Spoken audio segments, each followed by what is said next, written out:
What were you doing on August 19th, 2024, while four teenagers became multimillionaires in just a few minutes, without even leaving home, wearing pajamas in front of a computer?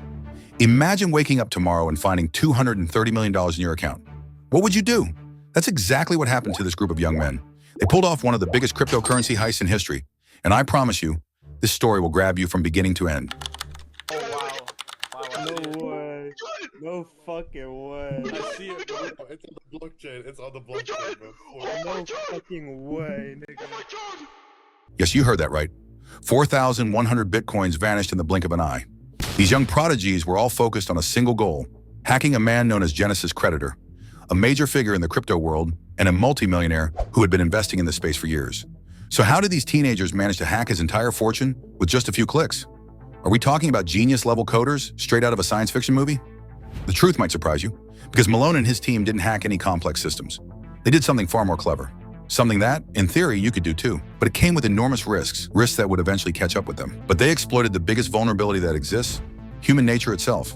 That's what we call, in hacker jargon, social engineering. What happened that day will be remembered as one of the biggest scams ever recorded in the world of cryptocurrency. In the group, you'll find Malone Lam, 20 years old, Vershatal, 18, John D.L. Serrano, 21, along with two others whose roles were just as crucial.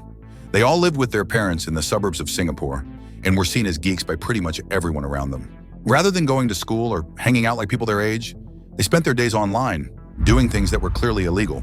But for them, it was the only way to survive and live decently. They created scams, tried to squeeze out a few €100 here and there, until one day, they hit the jackpot. Their target, a discreet but extremely wealthy man known by the pseudonym Genesis Creditor, an American living in New York, who owned 4,100 bitcoins, worth a dizzying $230 million at the time. Genesis Creditor wasn't picked randomly. The group had studied him carefully, because compared to other big crypto players, he seemed a little too confident in the safety of his assets. And that overconfidence turned out to be a fatal weakness the thieves were ready to exploit. Their strategy was both simple and brilliant. They didn't need to hack into a complex system or bypass cutting-edge security protocols to rob their target, because their most powerful weapon wasn't a computer. It was psychological manipulation, what we often call social engineering. The idea is simple. Instead of breaking through firewalls, you bypass technology by tricking the human behind it. The nightmare begins for this American at 1 in the morning. With a simple message warning of suspicious activity on his Google account. Then Vershatal, a member of the group, alias Wheeze, calls the investor, pretending to work for Google support. With a calm and professional tone, he informs him that his Gmail account may have been compromised. Panic sets in fast. Imagine the fear of an investor, just thinking that his personal data, his private keys, and millions of dollars might be at risk. He was tired, it was late, and let's be honest, Wheeze played his part flawlessly. Exhausted, Genesis lets himself be guided through a fake recovery process. And Wheeze asked him for some sensitive information, just to verify his identity and secure the account. In reality, he was collecting critical data, like Genesis's passwords and access to other services such as iCloud. This information would become the foundation of their entire plan. The next morning, still exhausted, the investor receives a second phone call. This time it's John D.L. Serrano, alias Box. He pretends to be an employee from Gemini, a cryptocurrency exchange platform where Genesis stored part of his fortune. Calm, reassuring, and confident, Box claims to have detected suspicious activity on the investor's account.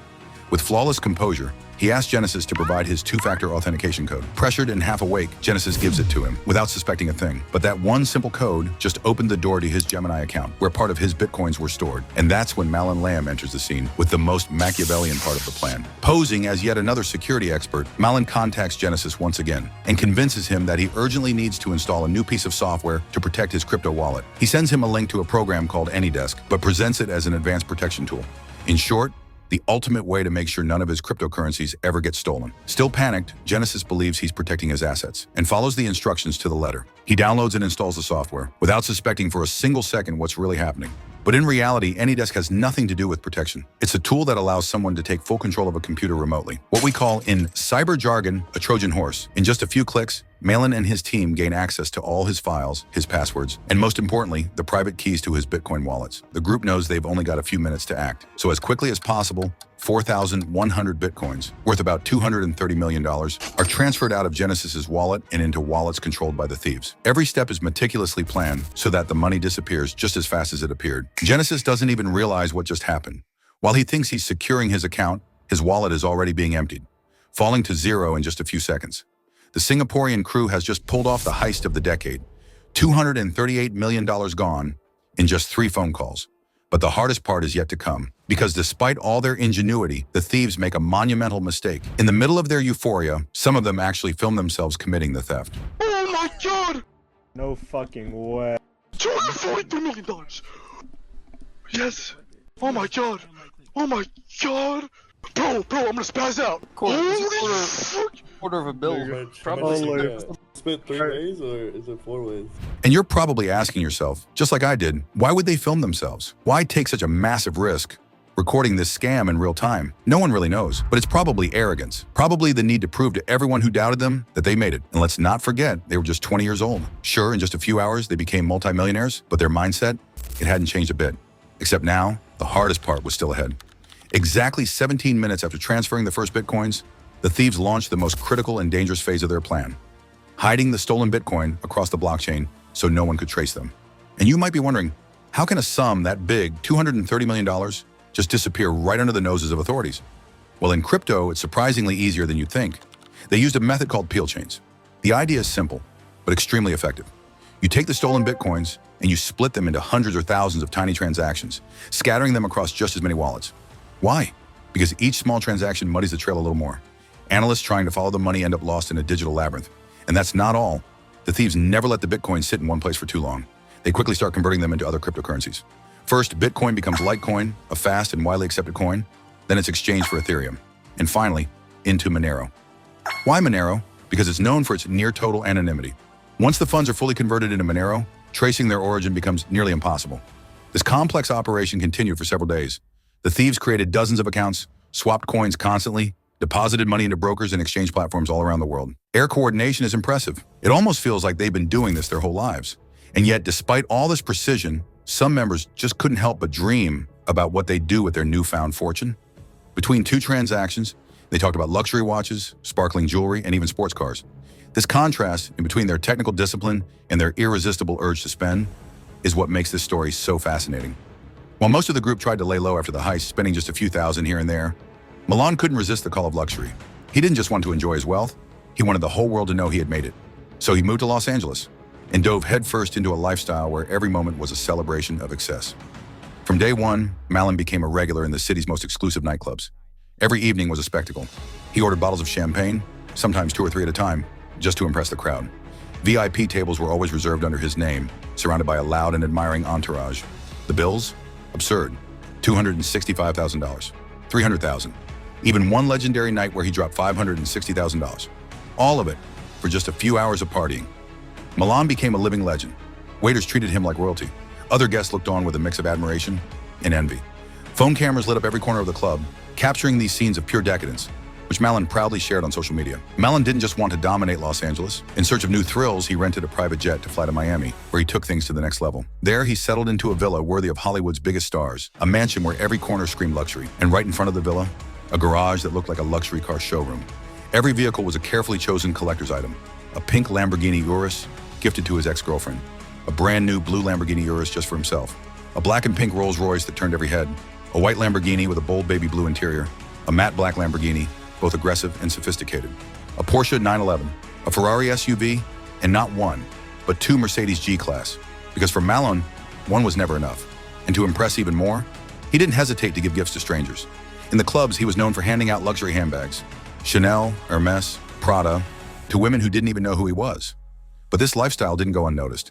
The more Malone spent, the more he attracted attention. Because no one drops this much money without raising suspicion. How could a 20-year-old guy suddenly afford all this? While Malone Lam was blowing through his fortune, investigators were quietly working in the shadows to untangle the web. The blockchain, often thought of as anonymous, has one big catch. Everything is public. Every transaction, every transfer, leaves a digital footprint. And with the right tools, you can track those footprints, like steps in the snow. Agents started analyzing the Bitcoin addresses used in the heist. With specialized software, they spotted suspicious patterns. The thieves had been clever, but not perfect. John Daniel Serrano, alias Box, had made a critical error. He used the same Bitcoin address for multiple transactions. It might sound like a small mistake, but for investigators, it was a goldmine. Thanks to that slip-up, they could link several accounts together.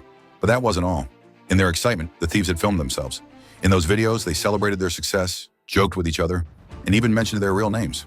Those videos eventually landed in the hands of the investigators, who used them to reconstruct the team behind the heist. Early in the morning of September 2024, the operation begins. FBI teams land at Malone Lam's villa in Los Angeles. The scene is straight out of a movie. Black SUVs block the entrance. Armed agents take position and knock on the door. After his arrest, the FBI begins to search the house. Everything bought with stolen money is confiscated. The luxury cars are taken away one by one. Jewelry is seized as evidence. Designer clothes piled up. Even the villa itself is emptied. Every item is carefully cataloged, so the victim can recover at least part of what was lost. For Genesis' creditor, it's about 50 to 60% of his stolen funds. Verchetta, Jean-Daniel Serrano, and the rest of the group are arrested almost simultaneously. What started as a bold plan to steal millions in cryptocurrency ends in a spectacular and inevitable fall. These young men thought they could outsmart the world, but reality caught up with them. Malone Lam, who once wanted to be seen as a king, ends up in handcuffs, his belongings confiscated, and his life ruined. In this relentless chase for success and wealth, how many end up losing everything? Simply because they forgot the basics. Discretion, humility, and respect for the rules? If you found this story as fascinating as I did, about easy money and its consequences, feel free to explore the rest of my channel, where I dive deep into the wildest tales of the modern world, between luxury, power, and downfall.